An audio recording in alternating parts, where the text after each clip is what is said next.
and welcome to another video. Today I'm going to be sharing with you my experiences in North Macedonia. I visited Skopje between the 28th and 31st of July. North Macedonia was the first country I visited on my Balkan trip this year. I flew to Skopje from Luton, which is one of the London airports, using Wizz Air. Personally, I didn't think they were great, but I'm going to release an entire separate video about what it was like for me to travel during the pandemic. When I got to Skopje, what I didn't realise is that there'd only be 4 planes each day taking off and landing. It was significantly smaller than what I thought it would be. So as I exited the airport, there was a bus outside, so I asked how much it was. He said 180. This price was obviously quoted to me in denar, which is the currency of North Macedonia. The way that he'd phrased it, I thought he was saying that it sounded like he was saying that it was 1080 dinar.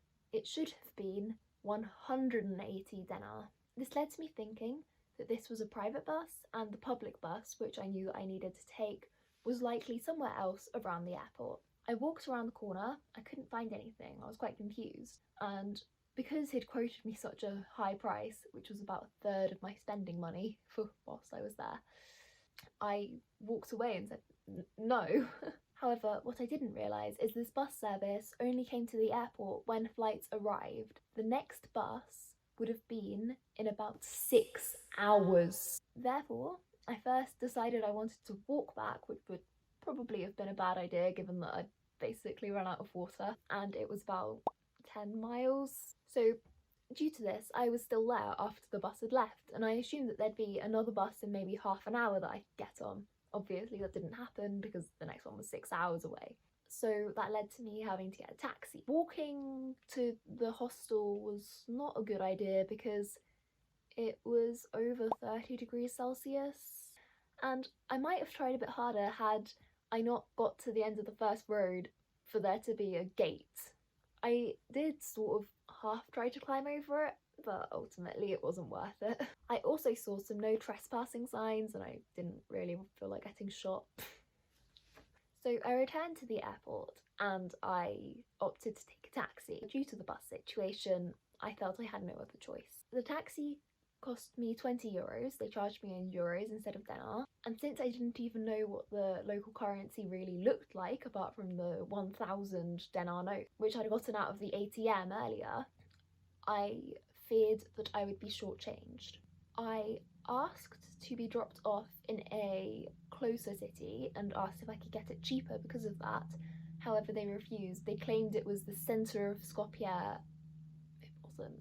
So if you do go to Skopje, I would warn you to be aware of this, and the bus price is 180 denar, not 1080 denar. Also, most people didn't really speak English in the airport, which is very odd, I found, in an airport, but due to this, people struggled to be able to help me. So the taxi drove me to my hostel.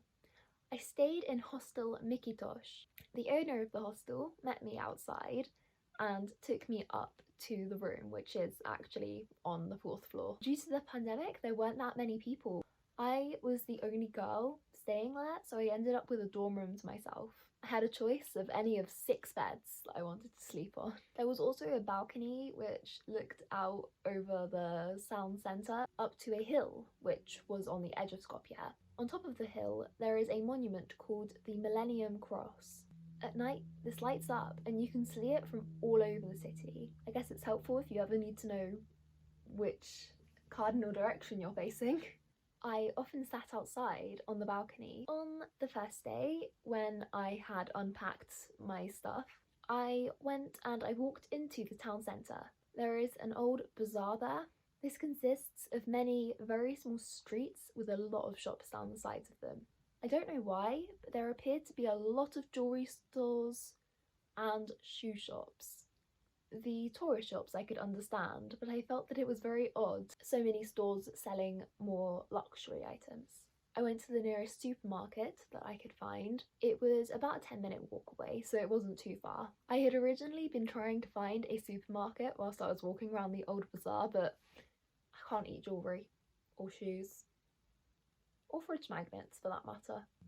After this, I returned to the hostel to cook my dinner. There was a man who I met there called Matteo, and he was horrified by the way that I poured a third of the tomato paste that was in a jar that I'd bought over the top of the chicken which I'd bought. Spices are not a necessity when I go away, okay? Most of my meals consist of pasta of some sort, meat of some sort, and likely a tomato sauce.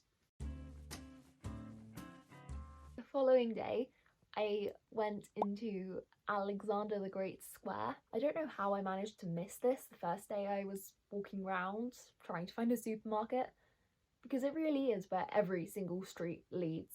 Around the square, it's clearly been quite newly done. The paving slabs on the floor look very new.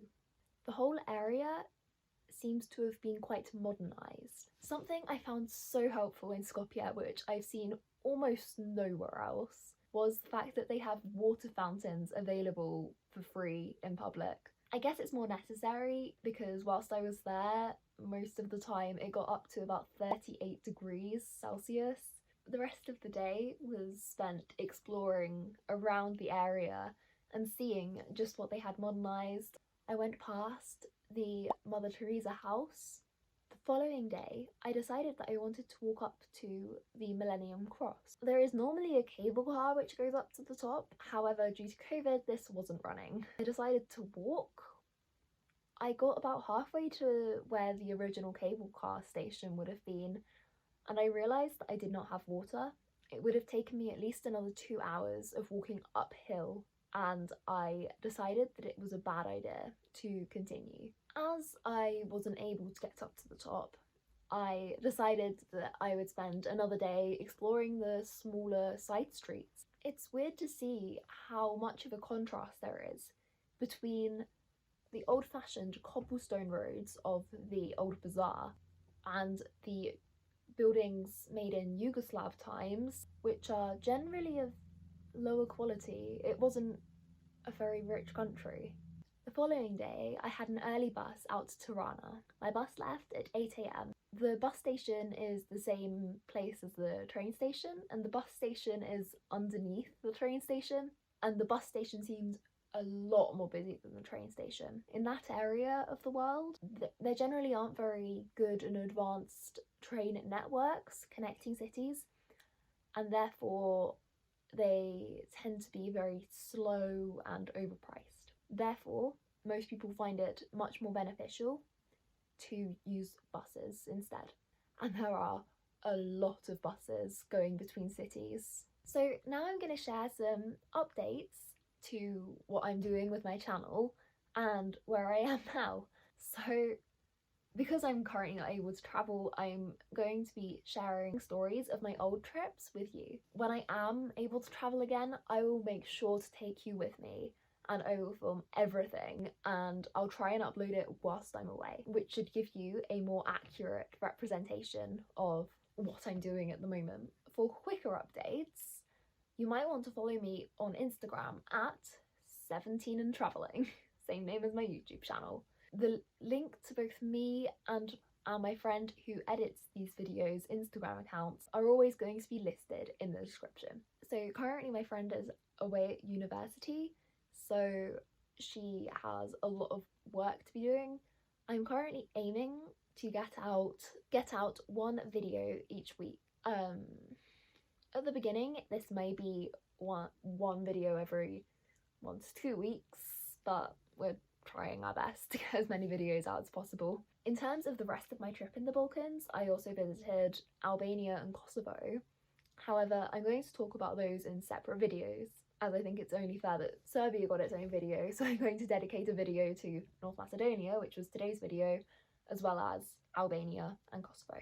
I'm also going to make a video specifically dedicated to what my travel experiences were like when I was on public transportation, on the planes, my experience with how strict they are with masks and what border control was like in each country.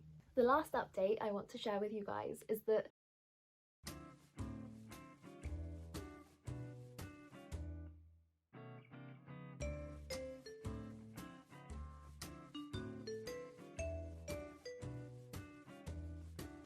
Personally, my first language is English, which I'm obviously completely fluent in. It's my native language. I've grown up in England my whole life. And I've learnt German as a second language. And though my German isn't perfect, I'm going to be also trying to add German subtitles to these videos. Anyway, thanks for watching this video. I hope you enjoyed it and learnt something about Skopje. I am hoping to eventually monetize these videos, so if you don't mind subscribing and watching my other videos, as it would really help me out and help my channel grow to the point where I am allowed to monetize my videos. I hope this video is helpful for you if you ever happen to go to North Macedonia. Thanks for watching. No, I've just said that already, haven't I? I can't eat jewellery or shoes or fridge magnets for that matter.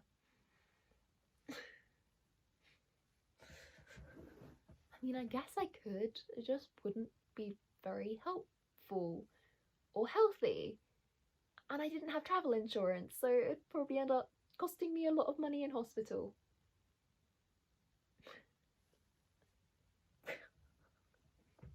I mean, I could have.